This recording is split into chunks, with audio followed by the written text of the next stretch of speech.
From November 15th to November 30th, I was taking a vacation. As soon as my vacation ended, I got straight back to work on the game.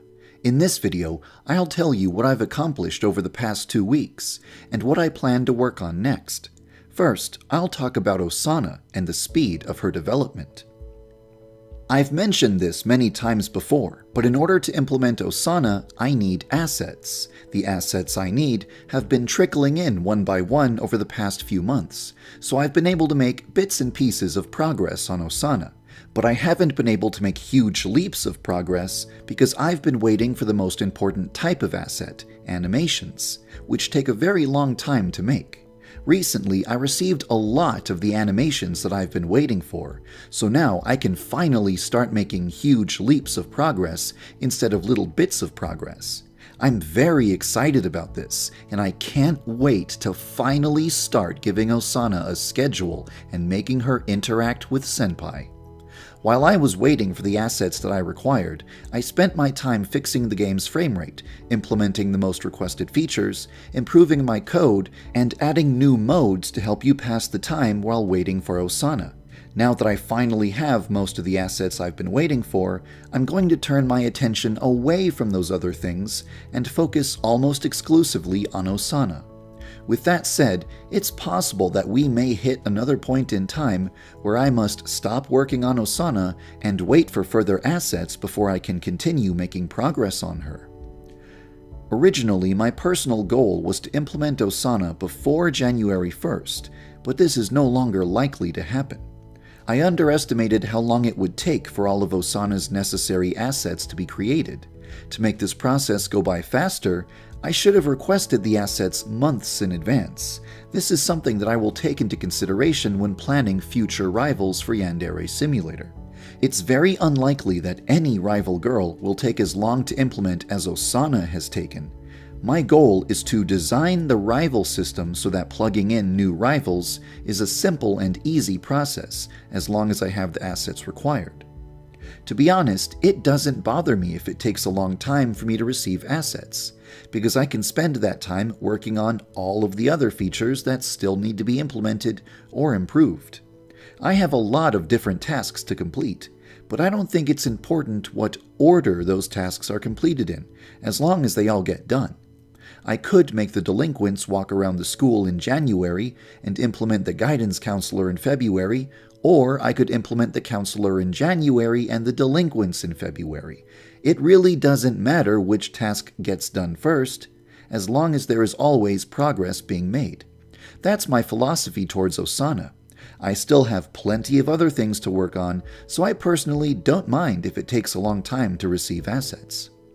If I tried to squeeze out Osana before January 1st, it would be a broken, busted, half-finished version of Osana, and I know that nobody wants to see that.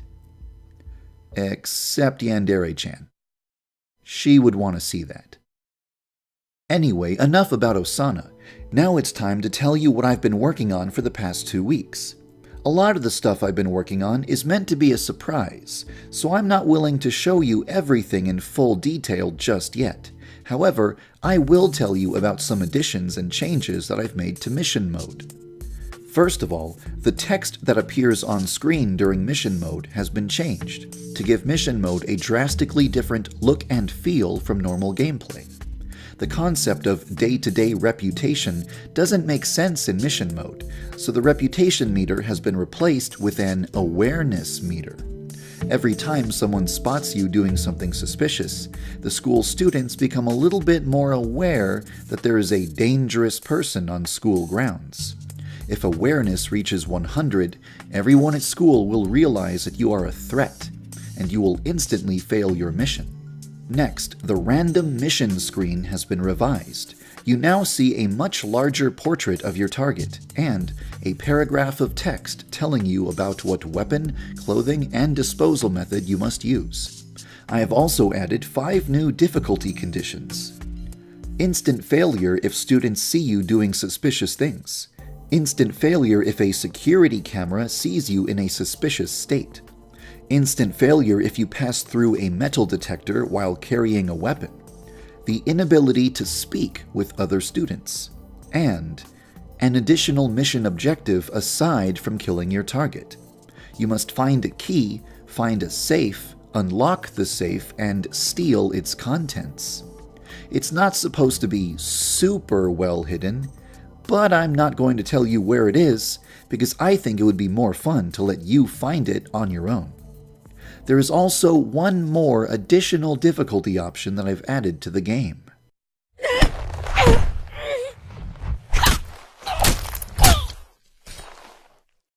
Nemesis.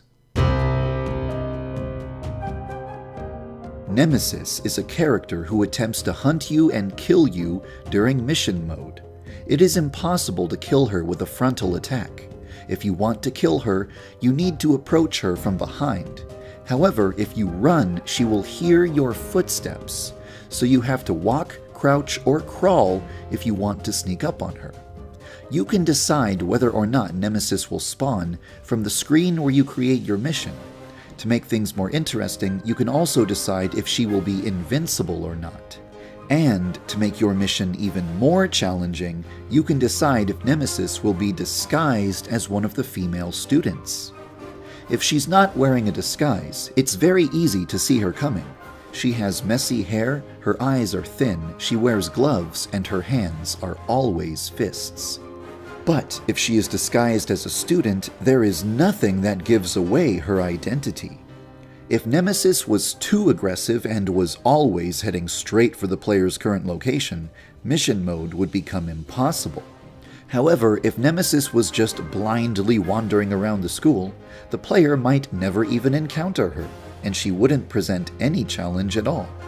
I've tried to strike a middle ground, where she is intimidating and threatening, but not such a huge obstacle that the game ceases to be any fun at all.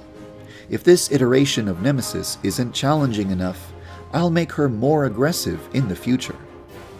At a low difficulty level, Nemesis is not very intimidating. You can even toy with her if you want. But at a high difficulty level, when you have numerous conditions to worry about, and the timer is ticking down, and Nemesis is closing in on you, she becomes a much more formidable threat.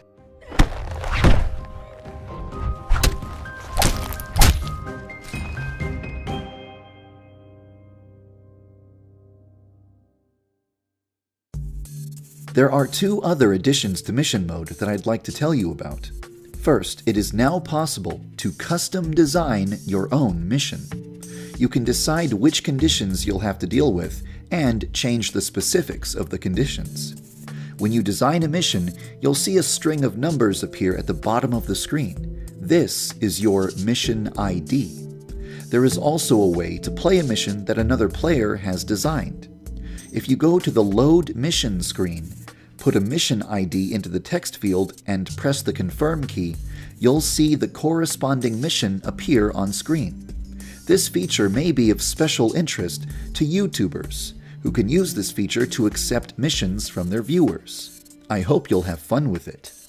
There is still so much more that I want to do with mission mode, but it'll have to wait until another time. For the next few weeks, my attention will be exclusively on Osana. Hopefully, animation assets will continue to come in at a steady pace so that her development won't be delayed much longer. I would love to do something special for Christmas like I did last year, but it would take a lot of time, and I'd rather focus my time on Osana right now, so I probably won't do anything festive on December 25th. In January of 2017, I'd like to follow up on the videos that I made in January of 2016.